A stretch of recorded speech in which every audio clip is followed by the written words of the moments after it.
அஸ்ஸலாமு அலைக்கும் வரஹ்மத்துல்லாஹி வபரகாத்துஹு. அபுதாபி, துபை, ஷார்ஜா மற்றும் ஏனைய ஐக்கிய அரபு அமீரக பள்ளிவாசல்களில் வெள்ளிக்கிழமை ஓதப்படும் ஜும்ஆ உரை. வெளியீடு ஐக்கிய அரபு அமீரக அரசின் இஸ்லாமிய விவகாரத்துறை. தேதி வெள்ளிக்கிழமை துல்ஹஜ் பிறை 22 ஹிஜ்ரி 1445, 28 ஜூன் 2024. தலைப்பு: நமது கோடை விடுமுறை பயனுள்ளதாக அமையட்டும். தலைப்பு: நமது கோடை விடுமுறை பயனுள்ளதாக அமையட்டும். எல்லா புகழும் அல்லாஹுக்கே. அவன்தான் பெரும் மேன்மையும் சங்கையும் நிறைந்தவனாக இருக்கிறான். நாட்களையும் மாதங்களையும் வருடங்களையும் அவன்தான் நிர்வாகம் செய்கிறான். மேலும் வணக்கத்திற்குரியவன் அல்லாஹ்வையன்றி வேறு யாரும் இல்லை. ஆட்சி அதிகாரங்கள் அவன் வசமே உள்ளன. அவனுக்கு யாதொரு இணையுமில்லை என்று நான் சாட்சி கூறுகிறேன். எங்கள் திருநபி முஹம்மது ஸல்லல்லாஹு அலைஹி வஸல்லம் அவர்கள் அல்லாஹுவின் அடியாராகவும் தூதராகவும் இருக்கிறார்கள் என்று நான் சாட்சி கூறுகிறேன். யா அல்லாஹ், எங்கள் தலைவர் நபிகள் நாயகம் ஸல்லல்லாஹு அலைஹி வஸல்லம் அவர்கள் மீதும் அவர்களின் புனிதமிக்க குடும்பத்தினர் மீதும் தியாகம் நிறைந்த தோழர்கள் அனைவர் மீதும் உலக முடிவு நாள் வரை அழகிய முறையில் அந்த தோழர்களை பின்பற்றி நடக்கும் முஸ்லிம்கள் மீதும் இறைவா நீ ஸலவாத்தும் சலாமும் பொழிந்திடுவாயாக. கவனமாக கேளுங்கள். இறைவனுக்கு அஞ்சி நடப்பதை எனக்கும் உங்களுக்கும் உபதேசிக்கிறேன். பரிசுத்த நாயனாகிய அல்லாஹ் கூறுகிறான், வத்தகுல்லாஹ் இன்னல்லாஹ கபீரும் பிமா தஅமலூன். நம்பிக்கையாளர்களே, எப்போதும் அல்லாஹுக்கே நீங்கள் பயப்படுங்கள். நிச்சயமாக அல்லாஹ் நீங்கள் செய்பவற்றை நன்கு அறிந்தவனாக இருக்கிறான் என்று இறைவன் திருமறையில் கூறுகிறான். தொழுகையாளிகளே, இந்த நாட்களில் நமது பெண் பிள்ளைகளும் ஆண் பிள்ளைகளும் கோடை விடுமுறையை எதிர்நோக்கி இருக்கிறார்கள். இந்த விடுமுறை நாட்களில் தமக்கு பயனளிக்கக்கூடிய நன்மை பயக்கக்கூடிய முயற்சிகளில் ஈடுபட வேண்டும் என்கிற மன உறுதியோடு இந்த பிள்ளைகள் இருக்கிறார்கள். ஏனெனில் அவர்கள் தங்களது கருணை நபி ஸல்லல்லாஹு அலைஹி வஸல்லம் அவர்களின் அறிவுரையை கவனத்தில் வைத்திருக்கிறார்கள். இறை தூதர் கண்மணி நாயகம் ஸல்லல்லாஹு அலைஹி வஸல்லம் அவர்கள் கூறுகிறார்கள், யஹ்ரிஸ் அலா மா யன்ஃபஅக். பலமான இறை நம்பிக்கையாளர் பலவீனமான இறை நம்பிக்கையாளரை விட சிறந்தவரும் அல்லாஹுக்கு மிக விருப்பமானவரும் ஆவார். ஆயினும் அனைவரிடமும் நன்மை உள்ளது. உனக்கு பயனளிப்பதையே நீ ஆசைப்படு. இறைவனிடம் உதவி தேடு. நீ தளர்ந்து விடாதே. உனக்கு ஏதேனும் துன்பம் ஏற்படும் போது நான் இப்படி செய்திருந்தால் அப்படி ஆகியிருக்குமே என்று அங்கலாய்த்து கூறாதே. மாறாக அல்லாஹுவின் விதிப்படியே நடந்து விட்டது, அவன் நாடியதை செய்து விட்டான் என்று சொல். ஏனெனில் இப்படி செய்து இருந்தால் நன்றாக இருக்குமே, அப்படி செய்து இருந்தால் நன்றாக இருக்குமே என்கிற சொல்லானது ஷைத்தானின் செயலுக்கே வழிவகுக்கும் என்று இறை தூதர் கண்மணி நாயகம் ஸல்லல்லாஹு அலைஹி வஸல்லம் அவர்கள் கூறுகிறார்கள். தமது தந்தைமார்கள் தாய்மார்களின் அறிவுரைகளை பிள்ளைகள் எடுத்து நடக்கிறார்கள். ஏனெனில் அவர்கள்தான் பிள்ளைகளின் கோடை விடுமுறையின் முக்கியத்துவத்தை நன்கு உணர்ந்திருக்கிறார்கள். பயனுள்ள வகையில் இந்த விடுமுறை தினங்களை திட்டமிடுகிறார்கள். பிள்ளைகளின் வளர்ச்சிக்கு உதவும் வசதி வாய்ப்புகளை ஏற்படுத்தி தருகிறார்கள். பிள்ளைகள் ஓய்வாக இருக்கும் நேரத்தையும் நன்மை தரக்கூடிய வகையில் பெற்றோர்கள் திட்டமிடுகிறார்கள். இதன் மூலம் இந்த பிள்ளைகள் ஆண்டு முழுவதும் இத்தகைய பயன்களை பெறுகிறார்கள். கண்ணியம் நிறைந்த தந்தையே, சிறப்பு வாய்ந்த தாயே, உங்கள் பிள்ளைகளின் நேரத்தையும் நாட்களையும் நன்கு திட்டமிடுங்கள். அவர்களின் செயல் திட்டங்களை நன்கு ஆலோசித்து நல்லதொரு அட்டவணையை தயார் செய்யுங்கள். இதனால் அவர்களின் கோடை காலம் நல்ல முறையில் கழியும். கோடை விடுமுறைகளில் நமது பிள்ளைகள் மேலதிகமான தமது திறமைகளை வளர்ப்பதில் கவனம் செலுத்த வேண்டும். அவற்றில் முதன்மையானது அவர்கள் தமது இறைவனின் வேதத்தோடு உள்ள தொடர்பை அதிகப்படுத்திக் கொள்ள வேண்டும். தகுந்த உரிமம் பெற்ற நிறுவனங்கள் மற்றும் அங்கீகரிக்கப்பட்ட மையங்களில் பிள்ளைகளை சேர்த்து விடுங்கள்.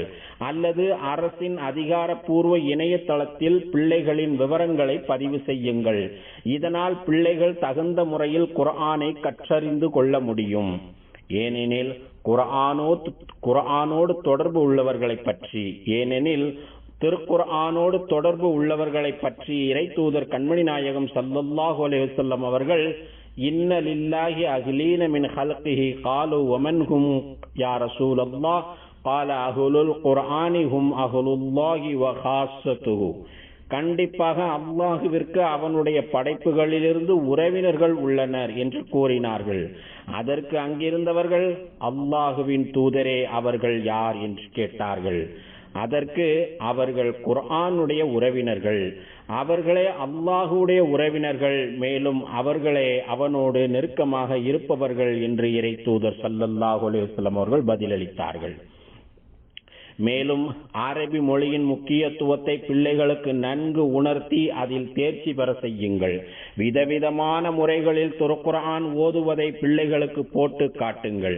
பிள்ளைகளுக்கு பயனளிக்கும் வகையில் அவர்களின் அறிவு திறனுக்கேற்ப விசித்திரமான சுவாரஸ்யமான சம்பவங்களை எடுத்து கூறுங்கள். அவர்களின் ஒழுக்கத்தையும் பண்பையும் மேம்படுத்தும் வகையிலான அறநெறி கதைகளையும் எடுத்துச் சொல்லுங்கள். அல்லாஹு தஆலா பின்வருமாறு கட்டளையிட்டிருக்கிறான் என்பதை கவனத்தில் கொள்ளுங்கள். இக்ரா பிஸ்மி ரப்பிக்கல்லதீ ஹலக். நபியே, அனைத்தையும் படைத்த உமது இறைவனின் பெயரால் அவனது கட்டளைகள் அடங்கிய திருக்குர்ஆனை ஓதுவீராக என்று இறைவன் திருமறையில் கூறுகிறான். மொபைல், இன்டர்நெட், வீடியோ கேம்கள் என்று தொழில்நுட்ப சாதனங்களில் வீணாக நேரங்களை கழிப்பதை விட மேற்சொன்னவாறு செய்வது ஆகச் சிறந்ததாகும். அறநெறிகளையும் சமூக ஒழுக்கத்தையும் சீரழிக்கும் வகையில் சமூக தளங்களில் பதிவிடுபவர்களை மிக தீவிரமாக பின்தொடரக்கூடாது. இவ்வாறு பதிவிடுபவர்கள் அயோக்கியத்தனமாகவும் முட்டாள்தனமாகவும் செயல்பட்டு சமூக அறநெறியை சிதைக்கிறார்கள். மற்றவர்களின் கவனத்தை ஈர்ப்பதற்காக எல்லை மீறி செயல்படுகிறார்கள். மற்றவர்களின் நேரத்தை வீணடிப்பதில் பிரதான காரணியாக இவர்கள் இருக்கிறார்கள். அதற்கு பதில் மேற்சொன்ன வகையில் தமது நேரங்களை பயனுள்ள வகையில் பிள்ளைகள் அமைத்துக் கொள்ள வேண்டும். தந்தைமார்களே, தாய்மார்களே, உங்கள் பிள்ளைகளை நன்கு கூர்திட்டுங்கள். அவர்களின் தனி திறமைகளை மேம்படுத்துங்கள். திறமைகளை வளர்க்கும் பயிற்சி மையங்களில் பிள்ளைகளை சேர்த்து விடுங்கள். அவர்களின் விருப்பத்திற்கேற்ப வாய்ப்பு கொடுங்கள். பிள்ளைகள் விரும்பிய விளையாட்டுகளில் அவர்களை ஈடுபட வையுங்கள். அதற்கான தகுந்த பயிற்சிகளையும் வசதி வாய்ப்புகளையும் உருவாக்கி தாருங்கள். தாம் விரும்பியது தகுந்த முறையில் தமக்கு கிடைக்கிறது என்று அவர்கள் திருப்தி கொள்வார்கள். இதனால் அவர்களின் பொறுப்புணர்ச்சியும் அதிகரிக்கும். இதற்கு ஏற்ப தங்கள் உடல் ஆரோக்கியத்தையும் உடற்கட்டமைப்பையும் நன்கு பராமரிப்பார்கள். தமது ஆளுமையை தகுந்த முறையில் பாதுகாத்து நன்கு மேம்படுத்துவதில் கவனம் செலுத்துவார்கள்.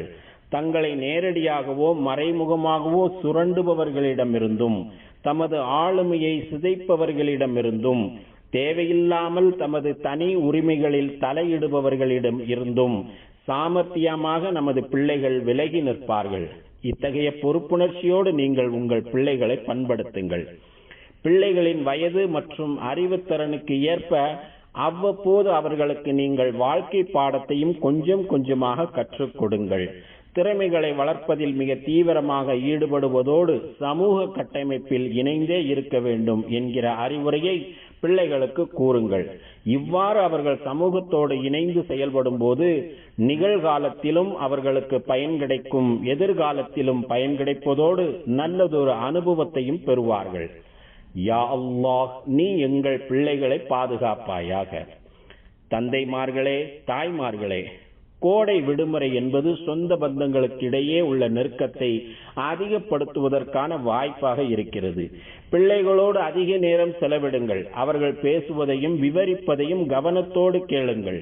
பிள்ளைகளோடு அகமகிழ்ந்து நீங்கள் பேசும்போதே அவர்களின் நோக்கங்கள், எதிர்கால திட்டங்கள், எதிர்பார்ப்புகள் எல்லாம் உங்களுக்கு புரிந்துவிடும். இதனால் அவர்களின் என்ன அலைகளில் ஓடிக்கொண்டிருப்பதை நம்மால் வாசிக்க முடியும். எதையும் நேரடியாக பேசி கருத்து தெரிவிக்க வேண்டும் என்கிற பழக்கம் பிள்ளைகளுக்கு வரும். எதையும் நேர்மறையான சிந்தனையோடு அணுக வேண்டும் என்கிற பண்பை பிள்ளைகளின் மனதில் பதிய வைக்கிறீர்கள். இவ்வாறு குடும்பத்தினரோடும் பிள்ளைகளோடும் போதிய அளவு நேரம் ஒதுக்குவது இறைத்தூதர் கண்மணி நாயகம் ஸல்லல்லாஹு அலைஹி வஸல்லம் அவர்கள் காட்டித் தந்த வழிமுறை என்பதை கவனத்தில் கொள்ளுங்கள். ஏனெனில் தூங்கச் செல்வதற்கு முன்னர் இறை தூதர் கண்மணி நாயகம் ஸல்லல்லாஹு அலைஹி வஸல்லம் அவர்கள் தமது குடும்ப உறுப்பினர்களோடு நேரத்தை செலவிடுவார்கள். இத்தகைய கோடை விடுமுறை இதற்கான பொன்னான வாய்ப்பாக நமக்கு அமைகிறது. உங்கள் பிள்ளைகளை அருகில் இருந்தே கண்ணும் கருத்துமாக கண்காணிப்பதற்கான வாய்ப்பாகவும் இந்த விடுமுறை இருக்கிறது. அவர்களின் ஒவ்வொரு நடவடிக்கைகளையும் நோட்டமிடுங்கள். அவர்களின் நெருக்கமான நண்பர்கள் யார், தோழர்கள் யார் யார் என்பதை தெரிந்து வைத்துக் கொள்ளுங்கள். கெட்ட சகவாசத்தின் ஆபத்துகளை பற்றி பிள்ளைகளிடம் எச்சரித்து கூறுங்கள். இத்தகைய சகவாசத்தை ஆரம்ப கட்டத்திலேயே முறித்து விடுமாறு அறிவுறுத்துங்கள்.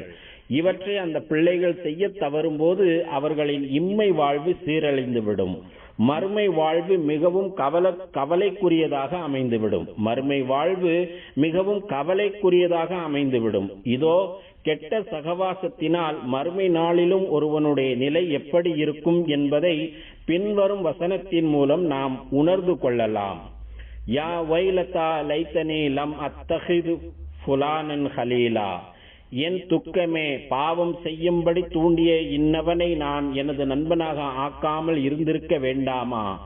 என் துக்கமே, பாவம் செய்யும்படி தூண்டக்கூடிய இன்னவனை நான் எனது நண்பனாக ஆக்காமல் இருந்திருக்க கூடாதா என்று ஒருவன் மறுமையில் கூறுவதாக இறைவன் திருமறையில் கூறி காட்டுகிறான். ஆம், கெட்ட தோழர்கள் என்பவர்கள் நம்பகமான ஆலோசனை தருவது போன்று நெருங்கி வருவார்கள்.